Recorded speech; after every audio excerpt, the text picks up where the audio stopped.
Break के बाद एक बार फिर से आपका स्वागत। हम लोग बातचीत कर रहे हैं कि प्रधानमंत्री मोदी और डोनाल्ड ट्रंप के बीच जो बातचीत हुई है उसके क्या मायने निकाले जाएं।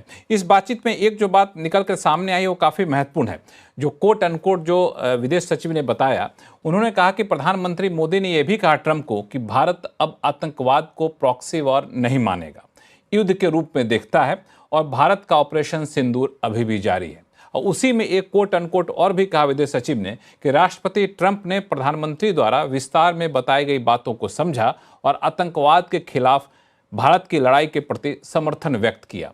इसका क्या मतलब निकाला जाए? मैं भाजपा के प्रवक्ता के पास जाना चाहूँगा। क्या ये माना जाए कि ऑपरेशन सिंदूर जारी है? भी उन्होंने कहा कि अगली बार जब कभी ऐसी नौबत आती है तो ट्रंप आड़े कहीं नहीं आएंगे। देखिए, मेरा मानना है कि भारत का स्टैंड पूरे विश्व में बिल्कुल क्लियर है।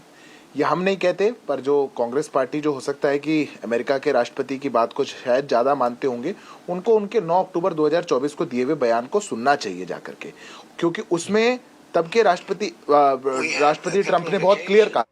मैं सुना देता हूँ।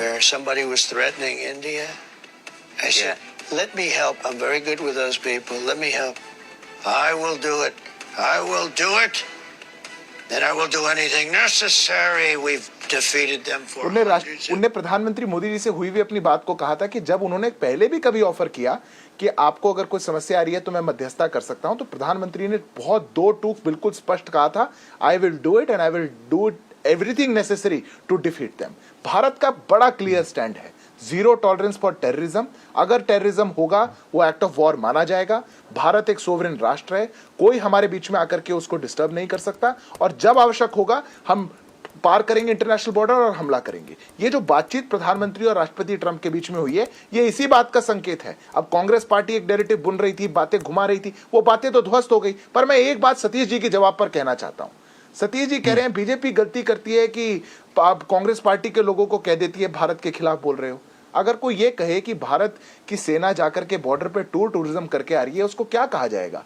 अगर कोई ये कहे कि ये जो डेलीगेशन बाहर जा रहे हैं ये बाराती है, उनको क्या कहा जाएगा? अगर कोई कहे कि अगर ये भारत की बात कर रहे हैं, बीजेपी का स्पोक्सपर्सन है डेलीगेशन में, उन्हीं की पार्टी का सांसद, उसको क्या कहा जाएगा? अगर कोई कहे कि कोई धर्म देख करके मार सकता है क्या, उन्हें नहीं मारा होगा, क्या कहा जाएगा? अगर कोई कहे कि पाकिस्तान ने ऐसा अगर कह रहा है कि उन्होंने हमला नहीं किया तो उसको मान लेना चाहिए, उसको क्या कहा जाएगा? अगर विपक्ष इस स्तर पर उतर चुका है कि वो भारत के खिलाफ हर बात को कहा जाएगा, तो मैं बिल्कुल सीना ठोक करके कहता हूं आपके शो पर कि जितने कड़े शब्दों में इनकी निंदा होनी चाहिए वो उतनी कड़े शब्दों में इनकी निंदा की जाएगी। कोई दूसरा तरीका नहीं है, ये राजनीति का तरीका नहीं है। देश राजनीति से ऊपर है, और अगर आप राजनीति के लिए देश को झुकाएंगे तो बर्दाश्त नहीं किया जाएगा। सतीश जी जवाब दीजिए। मैं तो इसीलिए कहता हूं कि आपकी जिस जैसी भाषा है उसी में ये लोग भी कह देते हैं नरेंद्र सरेंडर। आप क्या करिएगा?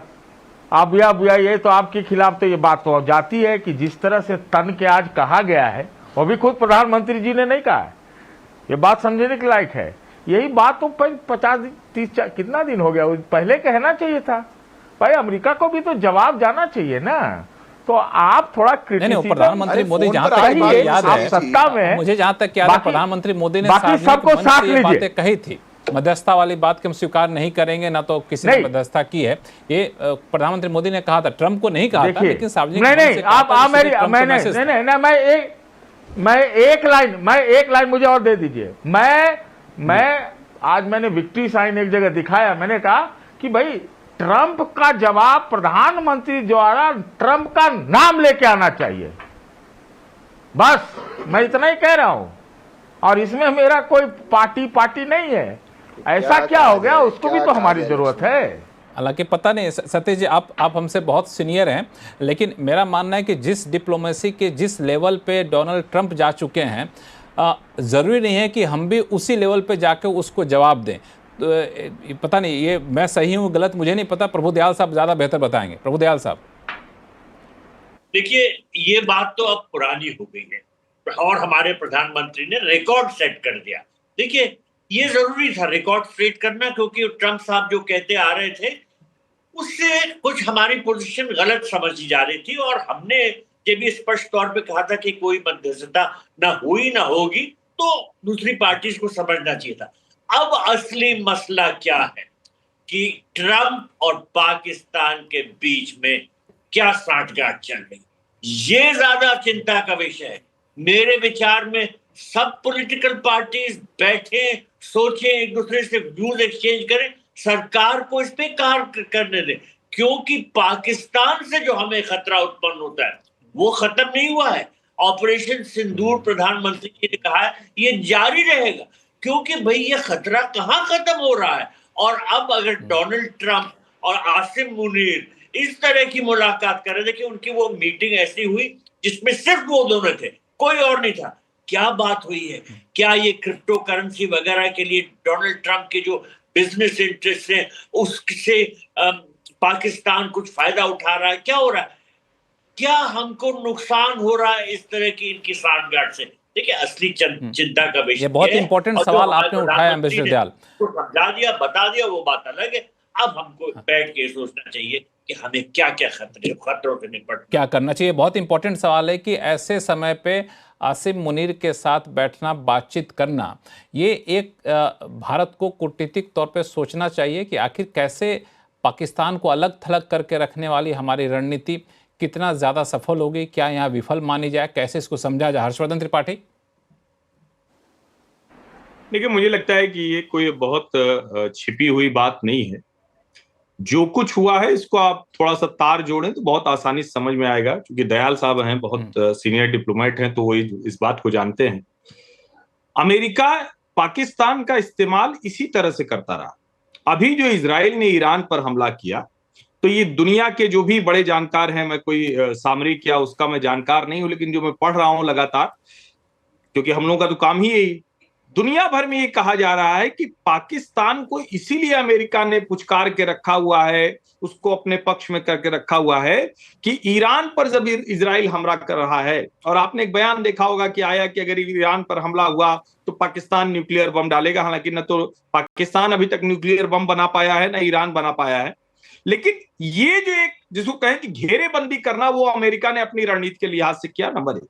नंबर 2, ये निश्चित तौर पर अमेरिका भी चाहेगा, चीन भी चाहेगा कि भारत जिस तरह से तेजी से बढ़ रहा है, जिस तरह से वर्ल्ड बैंक से लेकर IMF से लेकर दुनिया भर की रिपोर्ट कर रही कि हम ज्यादा जल्दी तीसरी और दूसरी अर्थव्यवस्था भी बन सकते हैं, ये उनके लिए ज्यादा बड़ी चिंता की बात है, तो वो कोशिश करेंगे कि कट टू साइज करें। लेकिन इस पूरे विक्रम मिस्री के बयान में एक लाइन पर चर्चा पूरी जगह नहीं हो रही। क्या था? विक्रम मिस्री ने कहा कि प्रधानमंत्री नरेंद्र मोदी ने कहा कि हम कोई मध्यस्थता न स्वीकार करते थे, न है न करे। लेकिन ये क्या कहा उन्होंने कहा हमारे यहां इस पर राजनीतिक सहमति है। यानी वो नरेंद्र मोदी भाजपा क्या अपने प्रधानमंत्री के तौर पर बात नहीं कर रहे थे, वो पूरे देश के पॉलिटिकल क्लास के, जिसको हम कहते हैं ना कि जो सहमति बनती है, उसकी बात कर रहे थे। और इसको चिन्हित करना इसलिए जरूरी कि हम कई बार कहते हैं, हम इसको बिल्कुल हम बात ही नहीं कर रहे हैं कि नरेंद्र मोदी ने विपक्ष के सांसदों को उसी तरह से भेजा जैसे एक अटल बिहारी वाजपेयी गए थे, नरसिम्हा राव ने जब भेजा था। तो आप जरा सोचिए इसको। तो इतनी बड़ी स्ट्रेटजी हमारी सरकार कर रही है, हम इस स्थिति में पहुंचे हैं कि दुनिया के देश हमारी डिप्लोमेसी पर नजर रख रहे हैं। उनको लग रहा है कि ये तो इकोनॉमिकली हो गए, मेक इन इंडिया इनका बड़ा अच्छा है, आयरन डोम की प्रशंसा हम भारत के लोग करते हैं, हमने ये बना दिया अपना सुरक्षा कवच, एयर डिफेंस सिस्टम। ऐसे में जब ये नैरेटिव चलता गया, अरे नहीं वो तो देखो मोदी पीछे वाली लाइन में खड़ा हो गया, अरे देखो वो तो न्योता ही नहीं आया, अरे देखो आसिम मुनीर जाके वहां लंच कर रहा है। अच्छा, क्या नरेंद्र मोदी वोलोदिमीर जेलेंस्की और व्लादिमीर पुतिन दोनों के साथ नहीं बात कर रहे हैं? तो क्या करें? एक देश वाले कहने कि नहीं अब भारत हमारा दुश्मन हो गया?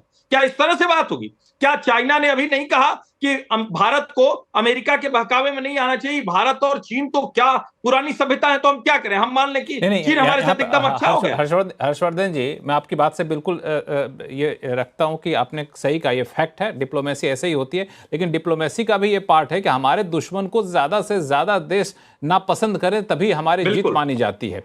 ये भी एक हमारे डिप्लोमेसी का पार्ट भी होता है। आनंद दुबे जी, मेरा सवाल ये है कि जब हम, चाहे प्रधानमंत्री मोदी कहते हैं कि मध्यस्थता स्वीकार नहीं करेंगे, इस पर सभी राजनीतिक दल एक मत हैं, इस तरह की बात जब की जाती है और जब पाकिस्तान को अलग थलग करने की रणनीति होती है, वैसे में विपक्षी पार्टियों द्वारा जो रवैया अपनाया जाता है, आपको लगता है कि भारत की इस कोशिश को धक्का पहुंचता है या फिर कमजोर होती है कोशिश? लक्ष्मण जी, अभी हर्षवर्धन जी कह रहे थे कि पूरा विपक्ष जो है वो भारत देश के हित में क्यों बात नहीं करता।